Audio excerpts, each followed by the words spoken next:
Good morning, my Real News Midday TV family. Thank you so much for tuning in this morning, and I'm wishing for everyone a wonderful and a productive day. And in the news this morning, all schools to close Tuesday as Jamaica prepares for impact of Tropical Storm Raphael. The Ministry of Education, Skills, Youth and Information has announced the closure of all schools today, Tuesday, November 5, due to the expected impact of Tropical Storm Raphael.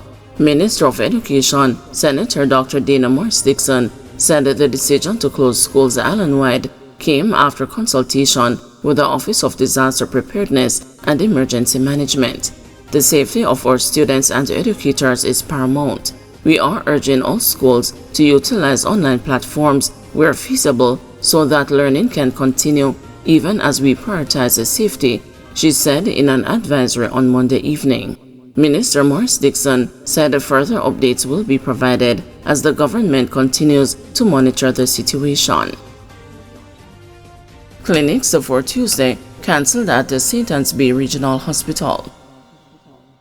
The Northeast Regional Health Authority is advising that the clinics at the St. Anne's Bay Regional Hospital for Tuesday, November 5, has been cancelled as the island braces for the impact of Tropical Storm Raphael.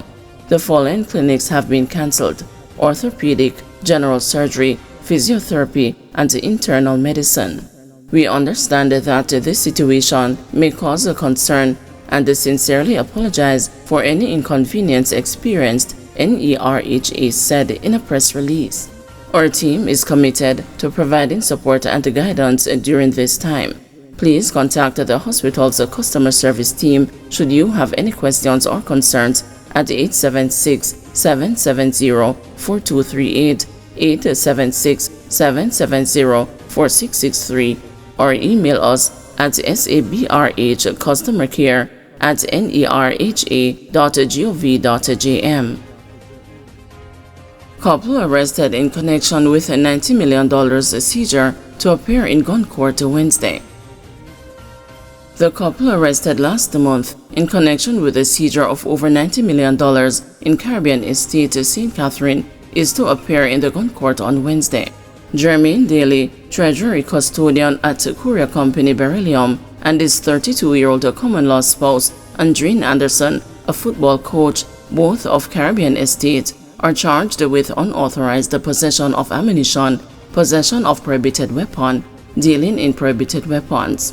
The couple is also facing charges of transporting cash exceeding US $10,000 and possessing criminal property with unknown person. On Monday, when the case was mentioned in the gun court, only Daly was present. As a result, he was remanded and the matter was postponed for mention on Wednesday for Anderson to be brought. The defendants were arrested on October 5 at their home during an operation led by detectives from the National Strategic Anti-Gang Division with support from the Major Organized Crime and Anti-Corruption Agency, the Financial Investigation Division, and the Caribbean Search Center, targeting suspected lottery scamming activities. The police reportedly seized over Jamaican $64 million, USD $317,000, 11,550 pounds, and other currencies, along with 4 motor vehicles valued at approximately Jamaican $17 million, as well as 6 mobile phones. 2 firearms, a Beretta BU-9 compact 9mm pistol with 5 rounds of ammunition, and a Taurus 9mm pistol with a magazine but no rounds were also discovered. In the second operation, carried out at the premises 4 days later, an additional $38.3 million in cash was reportedly seized. During the search, which was done in the presence of the couple, investigators reportedly recovered 2 electronic devices, a currency counting machine, financial documents, luxury receipts, and designer handbags. King's Counsel Peter Champagny and attorneys Orville Morgan and C.J. Mitchell are representing the couple. $600,000 bail for men accused of murdering man by setting him on fire. 2 men accused of murdering a man by setting him on fire were on Monday each offered $600,000 bail when they appeared in the Kingston and the St. Andrew Parish Court. Charged with the murder are 57-year-old security guard Garnet Dale, otherwise called Lazarus, and 42-year-old Kemar Wilson, both of Glen Drive in Kingston 8. They are charged in relation to the death of 34-year-old Kemar Smith, who lived in the community.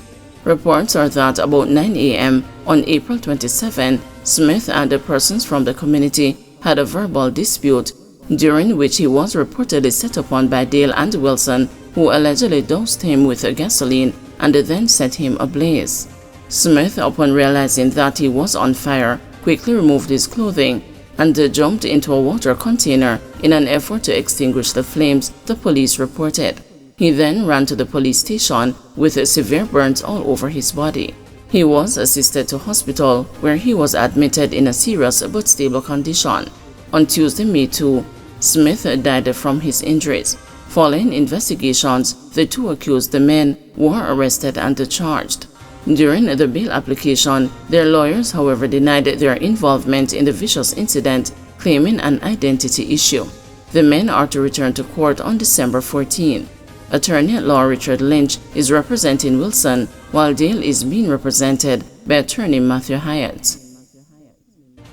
44-year-old charged with receiving stolen property.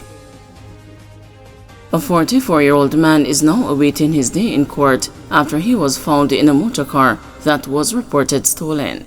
Charged with receiving stolen property is Tamar Henry.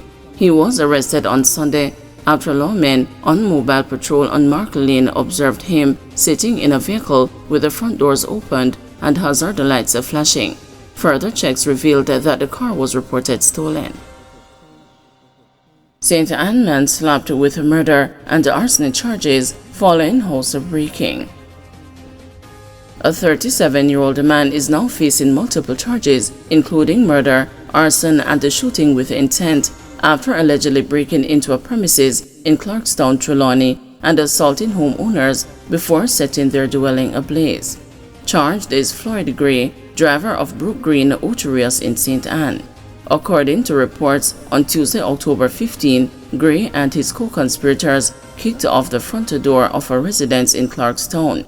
They allegedly fired several shots, one of which hit a woman, before setting the house ablaze. The police were alerted by neighbors, and upon arrival, the woman was assisted to the hospital, where she succumbed to her injuries. Gray later turned himself into the police and was subsequently charged. A court date for him is being finalized. Elderly man robbed of $1.5 million. A 32-year-old woman has only a month and a half to repay nearly $1.5 million she schemed from an elderly man's bank account after she assisted him in making an ATM transaction. Lydia Walters pleaded guilty to simple larceny and unauthorized access to computer data on Monday, claiming that it was her first time before the criminal court. I hope you realize that you are thoroughly incompetent. You have no talent for stealing, Senior Parish Judge Sanche Burrell scoffed at the woman.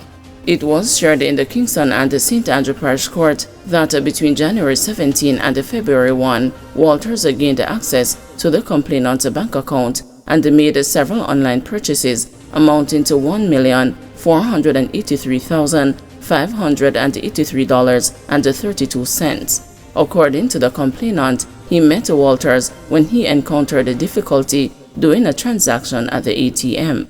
So she took the sense too? This is happening because people think they are smarter than the police and the people at the bank. When are we getting back the man's money? When is the gentleman getting back his money before Christmas? Every dollar, every 14, every red cent, and you can't steal from anybody else to pay him, the senior judge stressed. Walters indicated that she would have the sums available by mid-December, and by Burrell's calculation, the date agreed by prosecutors was December 16. A fingerprint order was also made. You have to sell all the items you bought. You have to make arrangements to have the monies here. If you don't, you could find yourself making new friends for Christmas, Burrell warned. Guys, thanks for watching. Please join us this afternoon at 2 p.m. for another news update.